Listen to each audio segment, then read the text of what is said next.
It's been 6 years since we first explored the magical kingdom of Arendelle. 6 years since we first met Anna and Elsa. And now, with Frozen 2, it's time to travel into the unknown, far, far away from Arendelle, with stars Kristen Bell and Idina Menzel as they take us behind the scenes of the highly anticipated sequel. All the new songs.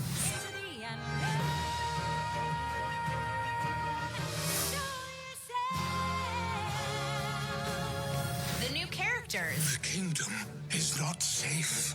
Find who is calling to you. They may have answers. And surprises. This is the SiriusXM Town Hall with Frozen 2 stars Kristen Bell and Idina Menzel. Here's your host, Jessica Shaw.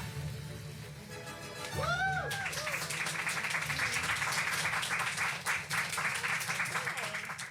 Welcome to a SiriusXM Town Hall. I'm Jessica Shaw. So excited to be here with the two stars of Frozen 2. Thank God it is finally out. Idina Menzel and Kristen Bell. Welcome. Thank you. This must feel like a long time coming. I mean, since you were walking the premiere for the first one. It does, but it doesn't, because we performed with each other a few times within the first year after the Frozen 1 came out. And then very shortly, like a year and a half after Frozen 1 came out, we started working on Frozen 2, because animated movies take about 3 or 4 years to make. Mm-hmm. So, thank you. So, no, it feels like I feel like it hasn't left. And also, I was on tour all the time, so I'd be singing the music. Is there any one song in particular people ask? I was just going to say that. Which song were you singing? I was singing my songs? Let It Go. But I actually sing Do You Want to Build a Snowman a lot. I have an arrangement. Oh, did you know that? It's Dear Prudence, the Beatles, goes into Do You Want to Build a Snowman, because it's both sister. It's a song what Do You Want to Come Out and Play is Dear Prudence lyrics. That's so cute. So anyway, why am I digressing to that? Because I was singing all the time and singing the music. So it's just been a part of me and my life. So I understand the two of you were very involved with coming up with the story and talking to the writers and just really, because these were your characters and that people really felt so connected to. Tell me about that. I don't know if we were involved in coming up with the stories so much. They were sort of in charge of plot. But I will say the first time around, we were very much allowed to create what we wanted to create. And from my perspective, the first sort of loose script that we had, Anna was very different on the page. She was, the best word I can use to describe it is just more standard. And I thought, ooh, I'm so happy. You could say basic. Basic. She was basic.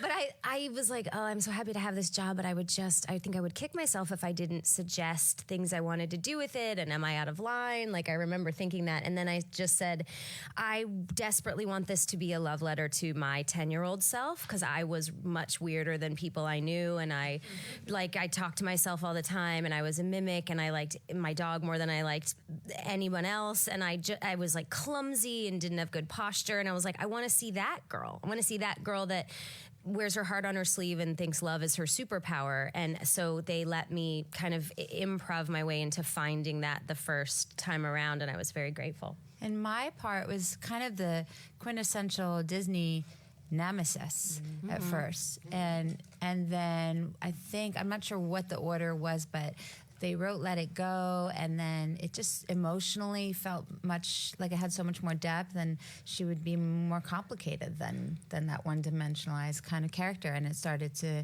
kind of inform the character in this way, where it's this woman's different. She's complicated. She has a lot of levels to her. And then it became less about the enemy and more about the sisterhood. And I feel like that was a lesson for everyone, the way that you guys found Elsa, because they were able to tap into this world that was gray, which is, whether we want to admit it or not, the world that we live in, and we want to categorize into black or white and say this person's evil, this person's good. But, even as you'll see in the second one, with the Earth Giants, you think that they're bad, but they're not. They're just misunderstood and not being respected. And I think it was a pivotal moment for the movie, deciding who it was going to be. Mm-hmm. So what did you want to see for the second one?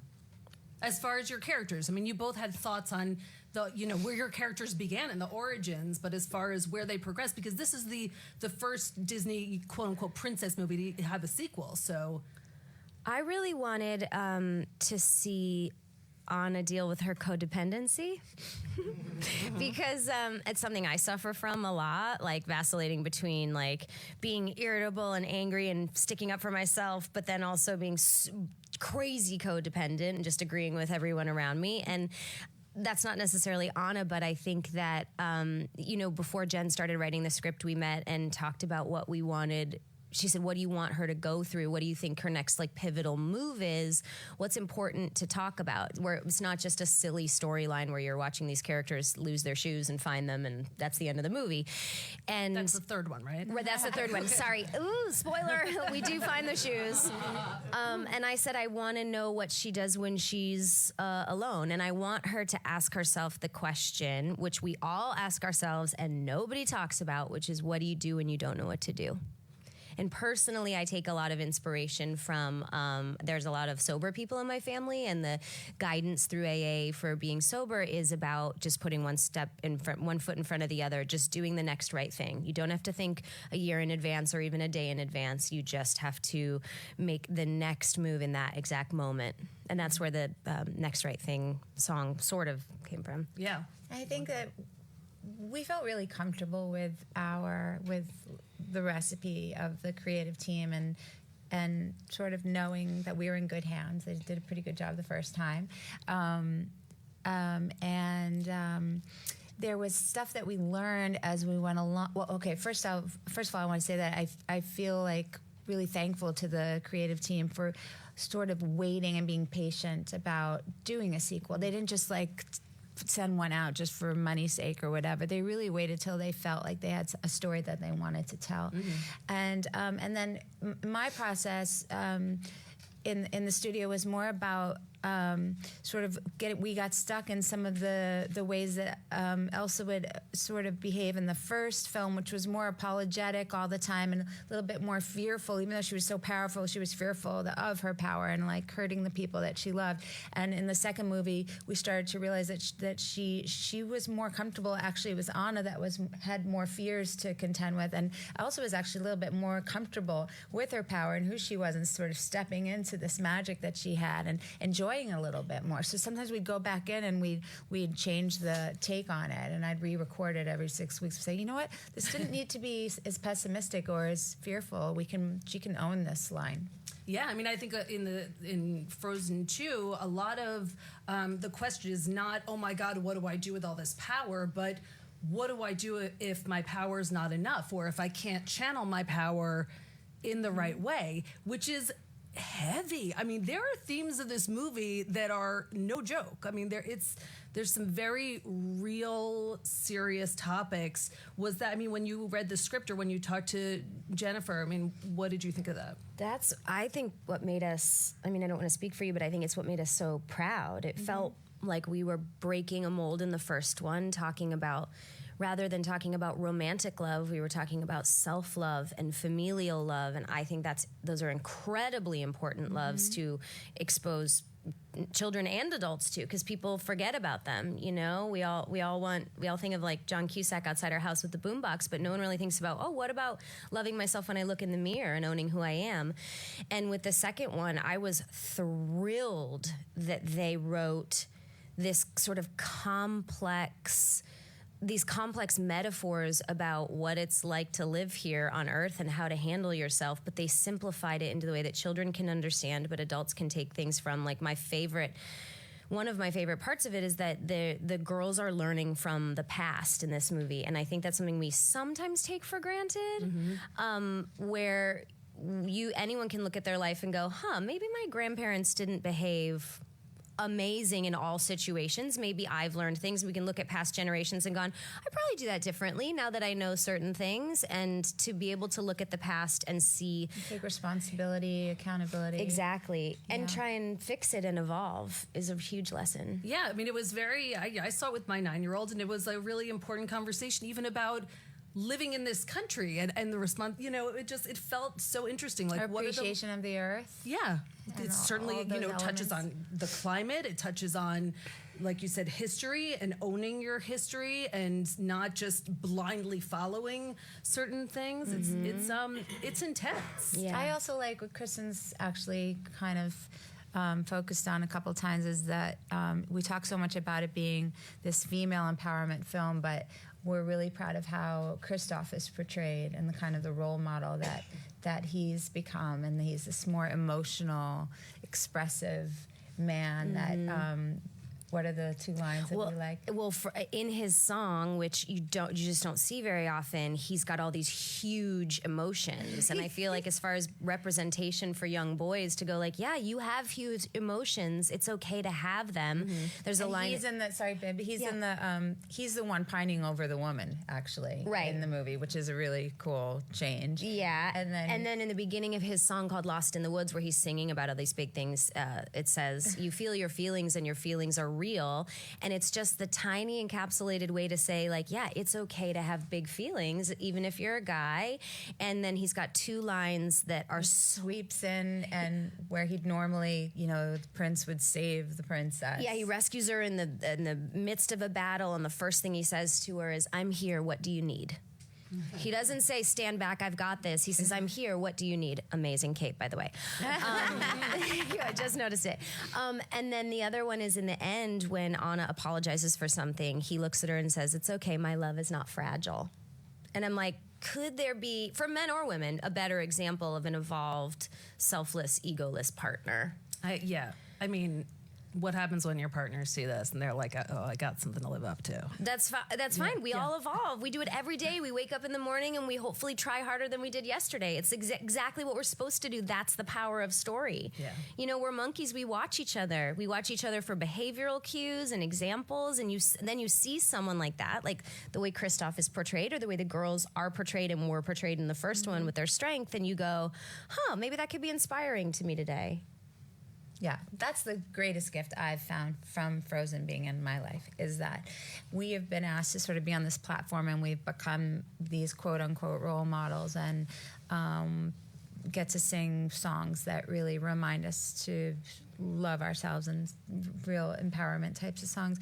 But and I'm so grateful that it resonates with young audiences all the time. But the reality is, I'm in my 40s and I still need to hear some of these messages myself, and recognize there are days where I wake up in the morning and don't feel like getting out of bed, and I've sort of like, I feel like I have to walk the walk, talk the talk, practice what I preach if I'm going to be singing these songs to little girls, and remember that there are days where I have to remind myself that thing that makes me different or a little awkward or shy or whatever, or, is the thing that makes me unique and is what probably has made me successful in this world. And that's what we try to remind these kids that want to homogenize and blend when we're younger. And it's that thing that makes you different that's going to bring people to you and make you exceptional in this world. But I have to remind myself of that too on those days where I just feel like crap. We all do. I'm here with Kristen Bell and Idina Menzel of Frozen 2, which is in theaters. Such a good rhyming name. I know, exactly. We're going to take it on Did you the road. plan your last names? No. You brought up the songs. Let's just talk about the songs. I understand there were even more songs written, as I think would be appropriate for any musical. How was that delivered to you? Was it like, hey, here are the songs we're working on? Did you weigh in? Was there a specific song that spoke to you the most? I don't think you might, but I don't weigh in on the songs, because the way that you make an animated film is you write a script and then you record it, and then basically in film they pencil to paper draw it. So it's like a flip book when you watch it. There's no color or anything. And then the creative team watches it. They decide where the pivotal emotional moments are, the heightened moments, and they try to amplify them, and they cut what's not working, and you redo that process every 3 months for about 2 years. Yeah. And then the songs are written based on when you've got a really strong script where there's 7 most, because there's like a formula to it, the 7 most pivotal moments where your character is going through something transformational and they can't talk about it anymore. It's too big that they have to sing about it. And that's one great thing that Bobby and Kristen, our music writers, have layered in, is the scenes don't stop and then there's a song and then the scene continues. They always amplify the emotion in the story. So I didn't weigh in so much as just trust where they knew that the songs should go. And I had 2 songs that were cut from this one. But they were both great. They were both great, but they didn't work. You know, the song that's been teased a little bit, Some Things Never Change, in the beginning, was originally written as a song called Home. And, you know, we're in Arendelle for 10 clock minutes of the movie, and then we're out in the world in this enchanted forest and seeing things you've never seen before. So the first 10 minutes were to give you an idea that everything's stable because everything's about to, you know, go crazy. And it was Anna singing about how much she loved her home. And it just, even when I watched it, it didn't feel right not to see everybody else and have them weigh in. So they wrote this song called Some Things Never Change, where everybody's got a perspective on why they love home. And so the idea was the same, but it was just better executed. What was your other song that was cut? Was a duet with Kristen. This one burns a little bit because I love it, and we sing it at home a lot because I learned my music like in the car. I mean, I have 2 girls and there's very little time in the day, so I learned my music in the car. So on the way to school, I would always make them listen while I learned the music. It was a duet with Christoph, the original, before they changed it to Lost in the Woods, and it was called I Want to Get This Right. And it was like this sort of funky 70s beat, and it was like, I want to get this right, baby, I want to thrill you in the way you deserve. Oh, and it's cute. It was so great. Oh, well. Maybe you can perform it on tour. No, we'll do a Frozen live concert, and she'll perform it. That's what we're gonna do. And we'll Are you? We're gonna get to hear all the songs that got cut? Yeah. And my songs were kind of what they are, except that this last song in the film was arranged differently several times. Meaning, like at first it was much more like rock and upbeat, and then they changed it to sort of this ballad thing because it was sort of she's in her head. It was more of like a soliloquy, and then it's just fascinating how they can just change the undertone of or change the bass line or the percussion, and then it feels like a completely different thing happening. Are you talking about Into the Unknown? No, I'm talking about this song called Show Yourself, which people know less about right now because it's kind of like a spoiler. So, but I love it so much. And there's this. What? No, I was just going to say that I think people are going to be shocked. They think they love Into the Unknown, and obviously it's running through all of our heads, but I think that you were right when you're like, it might be more important than Into the Unknown, and I think you're right. Yeah, it's an embarrassment of riches. Both are amazing songs, and they're both really hard to sing. So hopefully I won't have to sing it like at 5 a.m. on the Today Show one day, because that won't sound very good. But yeah, they're soaring, beautiful, emotional songs that they're hooky and all that, but they tell the story and they deepen the character first and foremost. And I want to talk about Idina for 1 second. So Kristen and Bobby Lopez, our music writers, they were explaining something last night that I found so interesting. But one thing that they've said a couple of times is like when you write for Idina, it is for them also an embarrassment of riches because the way that her voice works is that when she's in her lower register, it sounds like a warm blanket. And then the more you climb her, it just is like this, it's like so powerful, and you're able to tell a story with the range of how her voice just sounds to the human ear. And like, yes, she works on it and her range is amazing because she works really hard, but it's what you receive from it that sort of can't be replicated. And what they said last night was that they were starting to think more about being like musicologists, and how they wrote Into the Unknown is, that's a song about Elsa. You can probably speak to it better than I can, but it's a song about Elsa. She's hearing this voice, and it's sort of waking her up in the middle of the night, and it's just this calling, and something about it. It's just telling her she needs to figure out what's going on, where she got her power. So it's just, she knows it's this powerful premonition thing,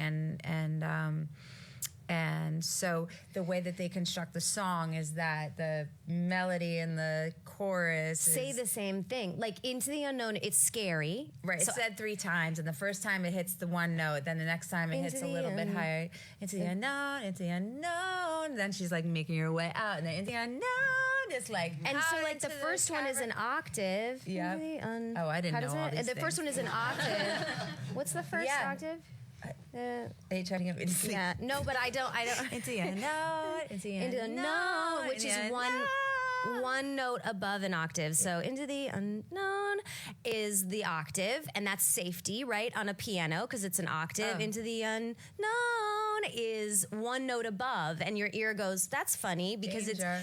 because it's the D or whatever it is. It's danger. An octave, It's like- and then known is when she's flown above the octave and she's like jumping into the unknown. So it's like really, if you look at it on a music chart, it tells the same story. That's amazing. I didn't think about that at all, though. Cool. I find it fascifascinating, and that's why they're genius. That's why they're genius songwriters. But I didn't either, and they just said it last sing night, it. and I was like, oh yeah, if you play piano, you know exactly what that safety in the octave is, right? Yeah. And then you go above the octave, and it feels a little nerve wracking, and then you go way above the octave, and it's exactly what Elsa's going through. Did you, when you got this music, were you like, all right, what insane note are they going to ask me to hit this time? I they don't take it easy on you. I don't think about it that way. And honestly, it's funny. The first time around with "Let It Go" was written. This is one of the biggest mistakes of my life. It was actually like a half step lower, but I felt like when we were in the studio recording it, that if it was higher and I could sing it on a good day, that actually my voice would sound a little bit more innocent and not as like down here as womanly. And I wanted to feel that like she sounded like a young girl. So I said, can we put it up? And they were like, what? And then, then that last note at the end was so hard for me to sing everywhere that I went around the world, but that's just what happens. So now, I don't know, this is, I don't think about it that way. I just think about emotionally what I want to feel and what it makes me feel the first time I hear it. It gives me chills, not when I hear my own voice because I'm not very objective, but when I hear their demo and I get excited about it and I think of Elsa singing it, and it's one of my most favorite things to do is go in the studio and just play and like find all the stuff on the microphone, what texture your voice has that day and how you can tell the story. And Did you find things like that with these songs? yeah, and then the more warmed up I get, the more I find sort of my way around the song, and it'll keep happening. It'll keep unraveling because that song isn't, when you come from the theater and you do 8 shows a week, it starts to get really dialed in like a muscle, and you start finding things you never even knew you could do, whether it's acting or singing. You find a joke line, you do it in a different way. After a year of being on stage, you're like, why didn't I do that the night the critics were there a year ago? But it's just what happens, living inside something. So the more I'll sing these songs, the more I'll find them. And yet, there's nothing like the first or second time you do them because they're raw and they're real and they're spontaneous. Stay tuned. There's more with Frozen 2's Kristen Bell and Idina Menzel after the break. You're listening to the Frozen 2 Town Hall. Here's your host, Jessica Shaw. I'm here with Idina Menzel and Kristen Bell of Frozen 2, which is yay in theaters now. Did you guys get to do stuff at all together in the booth? I know a lot of vocal work is done solo, but you all love each other so much, and I don't think you're faking it. So, did you get to work together? Not a lot. Not a lot. We beg for time together because the four of us do get along really well. And the dynamic to me, I like to say, it mirrors the movie because Idina feels like my sister, Jonathan feels like my boyfriend, and Josh feels like my son. But she's always like, what? Well, Olaf is like our baby. Yeah. So Very that's how wise baby this time around. Yeah. Yeah. We worked together one time. Yeah, and we find stuff that I don't think we would have found. Yeah, they wanted us in the booth together during the in the first film, during the reprise of First Time in Forever, where where I'm you're right, in and the I can't castle. remember Please don't the shut me part. out again. Please don't slam the door. Oh, You don't yeah. have to keep your distance anymore. Yeah, and then we have that the voices sort of like overlap, and it ends with you going, I can't. Remember? That's right. Yes. It was the only time we weren't close enough to each other. I remember you being Well, they put across. these walls around you for sound so that you can't pick up other people's stuff in your microphone. It's all, technical. But there were moments where we could see each other. So the scene going in was almost a fight scene, and the scene where I have to tell her that Arendelle is frozen, it was really nice to overlap. And then we did This overlap one for time. This film. Yeah. Yeah. Is with the lullaby. Where Yes. the north wind meets the sea. Yeah, when we sing the lullaby when our mom's. And you improv'd. I know what you're doing. Yeah, because Steve has this thing on her nose when she's a baby. You've seen it or you haven't seen it, guys? Yeah, I've seen it. So I you don't know what the hell we're talking about. But anyway, it's to make long story short, it's really nice to be in the studio with each other, and yet because we can't always, we have Jennifer Lee and Chris Buck, our directors, who are so good and sit there in front of us and know all of us and sort of our rhythms and stuff, and we'll say, this is how Kristen did this line, and she'll do you, and then like, okay, I get that, I know what she just did. Is it true they brought puppies in toward the end for you guys to pet so that I know I wish. Yeah, what is because like there were so is many this like rumor? re-recording sessions. There were this movie was What would the puppies be for? Just to make us interested in I don't know, therapy, calming animals. They're calming, relaxation, nature's antidepressants. I don't know, 1,000 things.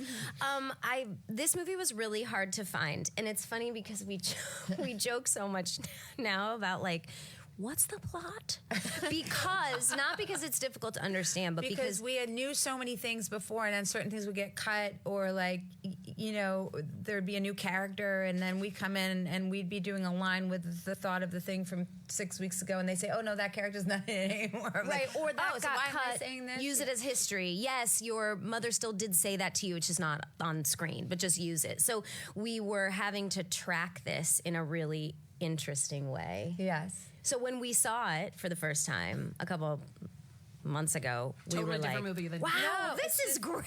Yeah. This is the first time I'm seeing this film. Did the four of you kind of have a text chain going of like, okay, here's where we're at. Like, this is what I know about the story. This is what I know.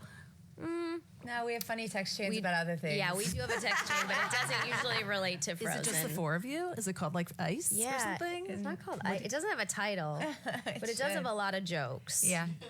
Yeah, we do keep it. It's a really nice little family here, and I think that's evident when people see like the passion that we have about the project. And I personally believe that when you have fun making a project, it just translates better. People pick up on that energy. Yeah. If you're miserable while you make something, it can still be great, but there's just something that's you can't articulate about the fun that we have, and I think that's part of why it's well received. Yeah. Did you text? There are some new people that did not get cut in the movie, and people will maybe recognize Sterling K. Brown's voice and Evan Rachel Wood, and there's a whole bunch of people. Martha Plimpton's so good. Oh my gosh!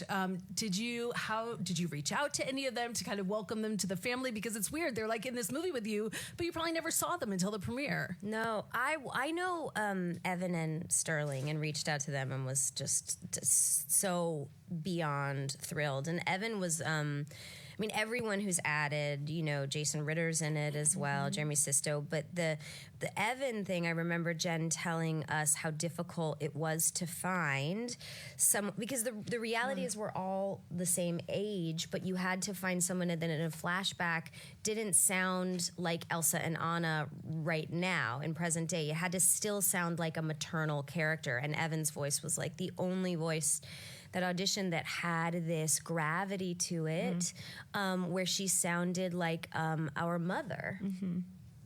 Yeah, she has a beautiful voice. Mm-hmm. Yeah, the lullaby that you were referencing that she sings is like it's devastating. It's just.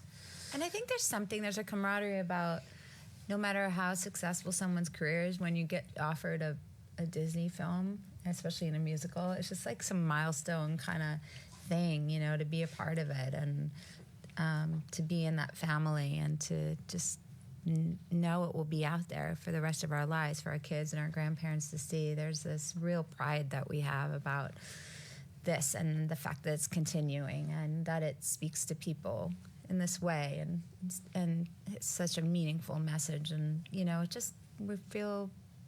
just feel so lucky. Yeah, I mean, Kristen, didn't your kids make you dress up as Elsa for like 2 We don't years like in to a row? talk about it. We do. What was the Halloween costume talk this year? about it. We don't.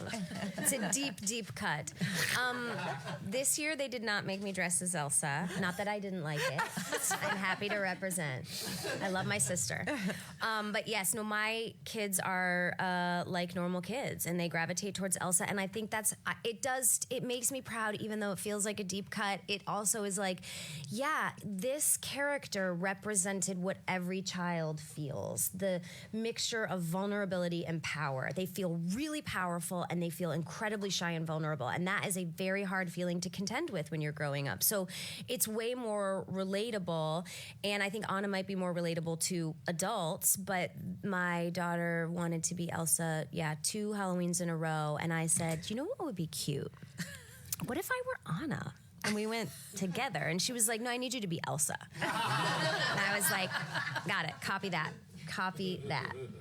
That is wonderful. I'm here with Idina Menzel and Kristen Bell of Frozen 2, which is in theaters now. So, Kristen, you said you're like singing the songs to your kids. Idina, I don't know if you were singing the songs at home too. I sing them, and then they mock me back. So is that what 10-year-old son and my husband, like, I'll be practicing in the shower because I know I have to go in the next day to sing them, and I'll be doing my vocalizing, and then I'll be going into the unknown, trying to figure out how I'm going to place it, what I'm going to do. Then I come downstairs, and they're like laughing. They're like mocking me into the unknown. The two of them, and it's out of love, but I think I'm very irritating to live with. I'm going to move in with them. I'm going to move in with you and tell them how lucky they are. Did you have to tell your kids or your family, be like, you cannot talk about this at school because this is like top secret? I told my kids everything. I was in the mood to be a cool mom. I tell them all the time. I tell them 2 things. I say, number 1, all your teeth are going to fall out. Which is the best thing you can say to a kid. And number 2... That's my recurring nightmare, I know, by the way. but that's why it's so funny you to have that say to nightmare them. of like your teeth falling out? That's why it's so funny really to say good to them. parenting. Great. Go ahead. And number 2, I came home and I was like, okay, here's what happens. After I read the script, I told them everything, and they were excited. And then it occurred to me that I was in breach of my contract, and I'm thankful now that it's out that I can no longer get sued by Disney, because I said to them, it's very important that you don't tell anyone. Yeah, at but we don't school. like to tell our kids we don't like to tell them to keep secrets Right. either. So it's it's hard. It was a mistake. The teeth thing, I stand by. How did they react to that one? They kind of brushed it off. First, I think they were like, yeah, right. And then they saw the smile on my face, and I'm like, no, they are. They're all going to fall out. I think it's so interesting that it actually made headlines that Elsa and Anna have pants. Did it? It did. It actually made headlines like, oh my God, pants. And I'm curious... Yes, We have a lot of really silly headlines, though, Yeah. don't we? We Fair. talk I mean- about a lot of stuff that probably doesn't need to be discussed. That is true, but was there any moment of when you saw it when you're like, yeah, all right, they don't have to be in skirts all the time? Yeah, for Dresses. sure. I mean, I have an interesting perspective on this, though, because I consider myself a feminist, but I'm the most empowered when I'm feeling domesticated, when I'm like doing my own laundry, cooking for my family. So I don't think that has to be erased if you're going to be like female empowerment. And I think if you want to wear pants, wear pants. If you want to wear a skirt. But I think there's so much action in this movie. It made sense, like logically, because it is way more action packed than the first one. There's so much adventure and physical stuff that the girls do. It was necessary. I want to steal Josh's line, though. The other night that we were doing a Q&A, and this little girl said, why does Elsa wear pants? No, why does Elsa wear pants? And Josh said, have you ever heard the word merchandise? Why, yeah, she said, why do they have different costumes? Why do they have And different he said, do you costumes? know the word merchandise? You're like, so Kristen's kids can dress up. Yeah. So there's new costumes. There was so much talk also, I think, ahead of time. So many people wanted Elsa to be a lesbian and like, oh my gosh. And I gotta say, when I saw the movie, I kind of thought she was gonna fall in love with this other woman. Was that Honey Marin. Yeah, yes. she Are was you wonderful. Honey projecting Marin. your own? Yes. I mean, yes. Like, I was sort of like, I was excited by the prospect, and I was like, yes. And then when I saw it, I thought, was that somehow a response to the fans who wanted that to happen? No, I think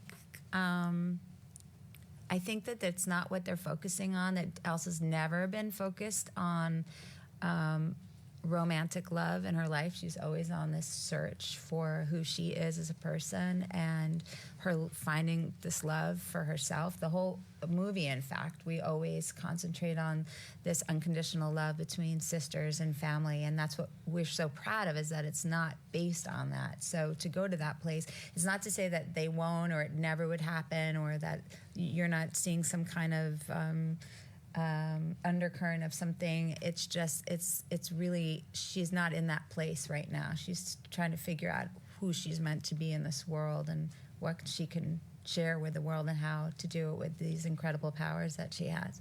And that's not an answer to try to like escape from it. It's just not that, it's not there yet. Mm-hmm. And I also think that there's something so beautiful about it. You know, I took the same undercurrents of the movie, and I had to remind myself, oh, you know what a more important thing is? It's none of my business. Like whether or not, I mean, it's great to see representation always, and people need that. But I think perhaps a more important message to this broader audience is, oh, you don't need to worry about who else is going to choose, because that's up to her. And if she's not there yet, you literally don't need to think about it. It doesn't affect you. You know, I think that was sort of what I took away, and I sort of liked the way that they handled it because they gave options.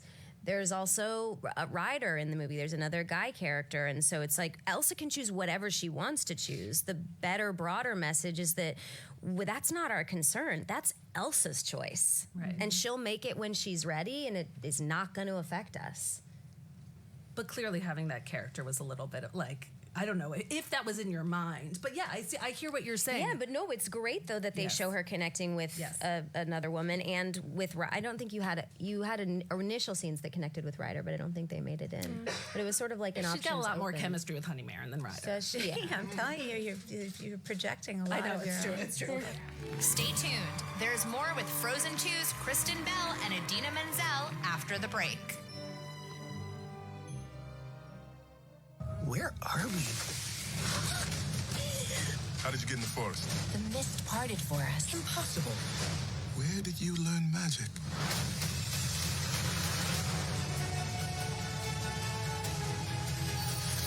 Elsa, get out of there! You cannot just follow me into fire. Then don't run into fire. Magic is very alluring. Without you, she may lose herself to it. Protect Arendelle at all costs. I believe in you, Elsa, more than anyone or anything.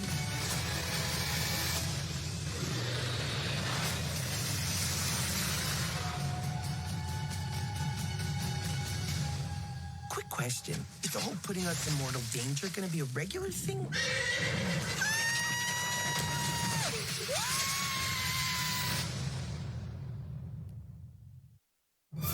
You're listening to the Frozen 2 Town Hall. Here's your host, Jessica Shaw. I want to go to some audience questions. I'm here with Idina Menzel and Kristen Bell of Frozen 2. Michelle Cars. Hi. Good morning. Hi.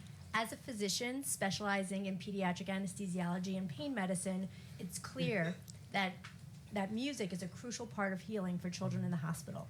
To this day, Frozen's Let It Go is still by far my number one request from patients. So what's the new It song from Frozen 2? Well, I mean, I think, once again, I'm not trying to avoid a question. I think there's actually Kristen's song that she sings might even be more appropriate depending on the day for that person to talk. She sings this song called The Next Right Thing, and it's her character. I'll let her talk to it, but it's about grief and how to sort of take one day at a time. And And it's very, it's very reminiscent of that question, what do you do when you don't know what to do? But again, I think it's we're not skirting, but we do like turning it on each other because Into the Unknown is out, but I agree with you. I think Show Yourself might be the one because it's like gives you tingles all over your entire body. The first line of it is my whole body is every inch of me is trembling. but not from the cold. Thank you. She knows. And it's like, it's there. It's powerful. I think you're going to have choices is the actual answer. And the thing is, all the songs are about courage to me. And maybe that's the connection, it's just finding that when you need it. Yeah. If Let It Go is like a popular anesthesia song, what would be your song if you were going? May you never go under anesthesia. But what would be my song. the calming song that you would want to hear? Oh, your song is Lately. That's the Guilty song? Yeah. Oh, she likes this Barbara Streisand Bee Gees Andy Gibbs song. It has nothing to do with you going under anesthesia. No, it's just a great anthemic song. Yeah, that's good. And I love that because it's before your time, that song. No, I'm really old. I look great though. So thank you. What would be mine? Oh God, I totally love Sarah Bareilles' song "Brave." I love that song. There's probably a bunch other ones, but for now, that's good anesthesia songs. Yeah. Can I actually suggest something to put on, especially if you're giving anesthesia around the holidays? Idina has a holiday album that's gonna blow your mind, and it has maybe the first ever Thanksgiving song. Can you speak feeling like it's Thanksgiving a little bit to that? So it's mostly big band jazz, like horns. It's just kind of like old Frank Sinatra, Doris Day type of stuff. Ella Fitzgerald, but there is a ballad that I co-wrote. It's an original song, and it's called "At This Table," and it's about acceptance and forgiveness, and people that maybe feel like they aren't seen being able to come home. And it feels like it might be a Thanksgiving song, but check out my album. And I'm at Carnegie Hall on December 11th, which is a big deal. And you'll be there, thank you. And the album's called The Season of Love. So it's a tribute to my first professional job with Rent. And Josh Gad does a duet with me, only because Kristen wasn't available. And Ariana Grande does a feminist Christmas song that the Lopez's wrote. The Lopez's wrote the Frozen music, but I called them and said, can you write a song for the Christmas album? So they wrote a song called A Hand for Mrs. Claus. So it's like the first, Kristen likes to say, the other Kristen, that it's a feminist holiday song. And Billy Porter's on it. Billy Porter's on it. My son's on it. I grabbed a little thing from my phone when he was 3. I was trying to teach him the Hanukkah prayer. And he's on it, and my husband's on it too. He can really sing, so we sing "I'll Be Home for Christmas" together. Yeah. That's so nice. Thank you, Kristen. And Kristen, of course, we can plug your show Encore on Disney Plus as well. Which I want to be a guest star. Which is amazing. It's about people done and done. Yeah, absolutely. People like gathering people who did their high school production, which is musicals. So many more people than you think it is. Anybody working at any desk job, you'll get 90% of the hands will raise in the office if you're like, who did their high school musical theater show? And we reunite those people, and we have casts that are millennials. We have casts that are baby boomers that have not seen each other in 45 years. It gives me chills. They get back on stage, they perform it in 6 days, so there's obviously comedy, and because it's rough, but there's a ton of inspiration, and it's unscripted, but it's incredibly positive. I wouldn't get behind something that wasn't, and it is electric to watch people reintroduce themselves to someone they already know, having shed the labels that they got in high school. It's really, I'm so profoundly proud of it. What were your best and worst high school plays? Well, I was always the lead. I was the star. I mean, I was just thinking as she was saying that, Bye Bye Birdie, it wasn't that good, that one. I was, what's her name, Rosie, in that. But I foreshadowing, in 4th grade, I played Dorothy in The Wizard of Oz. So that was sort of foreshadowing for Wicked a little bit. But yeah, no, I was, that was my happy place. I don't know that I had a bad theater experience. I mean, truly, because like the whole point is that you get on stage and you're shedding your skin. You feel like someone else, but more like yourself than you've ever felt. And I loved that feeling. I also loved the feeling of community. I found my weirdos. I like found a group that didn't have rules, and that everyone in my high school was a part of the show. Like when we did Wizard of Oz when I was in high school, the football players got on their knees and were the Munchkins. It was the only time that it was like the the chess club and the football players, and everybody got together for this one common goal. And I think the reason I love theater so much is we really underestimate like community endeavors. We underestimate teamwork. When you have a common goal with something, it's why like marriages can work. If you're raising kids, it's like you have a common goal, like make these kids a good hang. Yeah. You know what I mean? Get them out the door. I think that, yeah, it's this beautiful community endeavor, and I just I loved every part of it. Are you going to reunite one of your high school productions? I don't know. It's been talked about. I mean, I won't, yeah, I'm not saying it hasn't been talked about. I'm saying That it would be hasn't not great. been talked about. Which one would you Yeah, what want were to do? the shows? I don't. We did Wizard of Oz my junior year. Who were We did Dorothy. We You're like, did, of course, Dorothy. we did Little Abner. Anybody know Little Abner? Sure. That's like underground. But and I played one of the wives, which was really fun because we sang "Put 'Em Back." You know, that's like "Put 'em back the way they was." Anyways, their brains get wiped out. It's a great show. I don't know. I truly would do anything. I really just like being on stage. It's awesome. Nicoletta? If you can play any other character in Frozen, who would it be? Good question. My first instinct was to say I'd play Anna. I love her humor and her idiosyncrasies, and She loves crazy. I love the way I love the way she phrases things, and I know that it's only Kristen Bell that would have come up with the way it's not necessarily written on the page like that. It's her just being so authentic and cool. So then I would love to steal it and play. I'll give it to you. You don't have to steal it. I would, one of the things that is most stimulating to my brain is to read a script and read a character that is unlikable on the page and figure out a way within my performance to get you to root for them. Because of that, I would play Hans. And if I were Hans, it would have been a very different movie. I would have figured out a way to make Hans the heart of the film, and you'd walk away devastated that he went to... But he was so convincing. That was what made him so maniacal. That's true. You know. But I would have put some sadness in his like desire for the throne, and I don't know. There is sadness. He's like the one of 8 billion kids.